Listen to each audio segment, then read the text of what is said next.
The Red Sea is one of the busiest and most significant trade routes in the world. The nearly 2,000-kilometer waterbody connects the Mediterranean with the Indian Ocean through the Suez Canal, and it's the shortest sea route between Europe and Asia. The Suez Canal accounted for 9.2 million barrels per day of total oil flows in the first half of 2023. Around 12% of global trade depends on it. On the other side of the Red Sea is the Bab al-Mandeb Strait. The narrow strip between Yemen and the Horn of Africa sees nearly 40% of world trade passing through it. But currently, this strip of Red Sea is witnessing tensions mount exponentially. So much so that shipping giants have diverted journeys away from the Red Sea. The reason? The Houthis.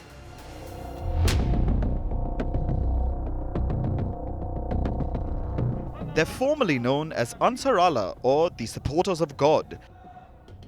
The Houthis are a large clan originating from Yemen's Sada province. They practice the Zaidi form of Shiism.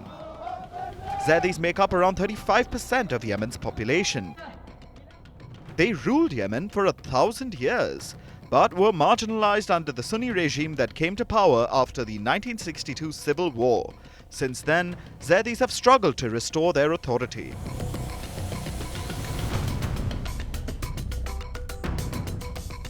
In the 1990s, they launched a movement to resist radical Sunniism, particularly Wahhabi ideas from Saudi Arabia. The leader, Hussein al-Houthi, launched Believing Youth, a revival movement for Zaidism. After the unification of North and South Yemen, the first president of the country, Ali Abdullah Saleh, initially supported al-Houthis' movement. However, it soon became a threat to him. In 2003, things came to a head when Saleh supported the US invasion of Iraq. As Yemenis opposed Saleh's decision, al-Houthi seized on the opportunity. He organized mass protests against the government.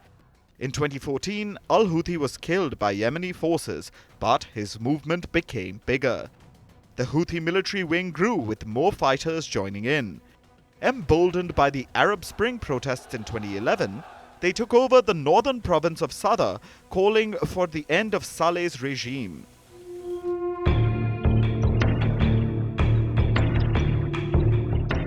In 2014, the Houthis struck hard. They took control of parts of Sana'a, the Yemeni capital, and stormed the presidential palace next year. The then vice president, who was in control, Abdurrabbu Mansour Hadi, fled to Saudi Arabia, which launched a war against the Houthis in 2015. The fighting lasted years. In 2022, a ceasefire was finally signed, but it lapsed after 6 months.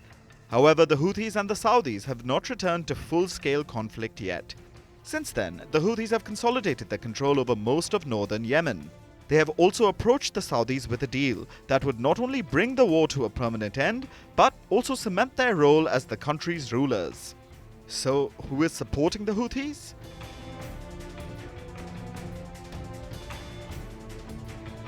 What made them so powerful to be sitting at a negotiating table with the Saudis? The answer is Iran.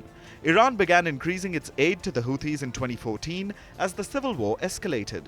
According to a 2021 report, Iran provided the Houthis with weapons and technology for sea mines, ballistic and cruise missiles, and drones. The Houthis are a part of Iran's so-called Axis of Resistance. It's an anti-Israel and anti-West alliance of regional militias backed by Tehran. Hamas and Hezbollah too are part of the Axis.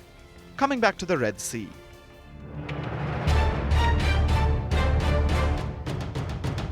What the Red Sea is witnessing is a spillover of the Israel-Hamas war. In the last 4 weeks, the Houthis have attacked or seized commercial ships 12 times using drones and missiles. They say the attacks will continue unless Israel ends its bombardment of the Gaza Strip. They also want more food and medicines to be sent into Gaza. The United States announced a 10-nation patrol team to counter the Houthis in the Red Sea. Regarding the Houthis, these attacks are reckless, dangerous, and they violate international law. And so we're taking action to build an international coalition to address this threat.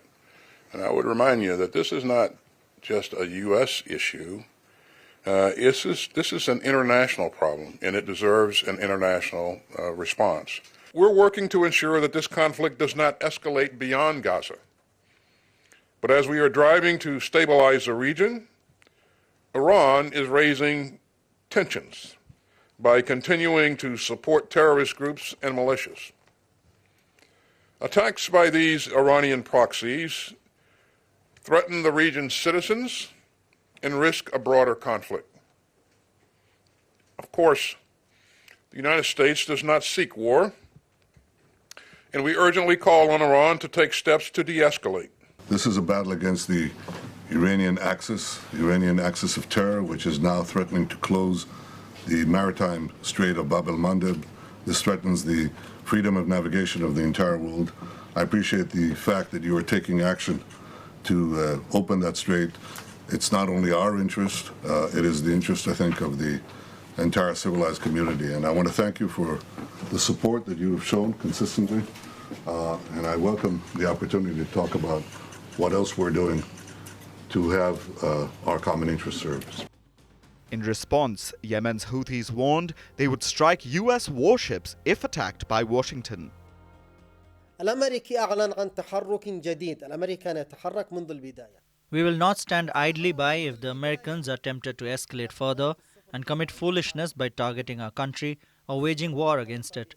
Any American targeting of our country will be targeted by us, and we will make American battleships' interests and navigation a target for our missiles, drones, and military operations. Shippers are suspending trade via the Red Sea. The threats have massively pushed up shipping insurance costs. Oil giant BP and shipping giant Maersk have begun rerouting ships. As a result, oil and other fossil fuels like natural gas, their prices rose. Experts say energy costs are likely to rise further if the situation remains volatile.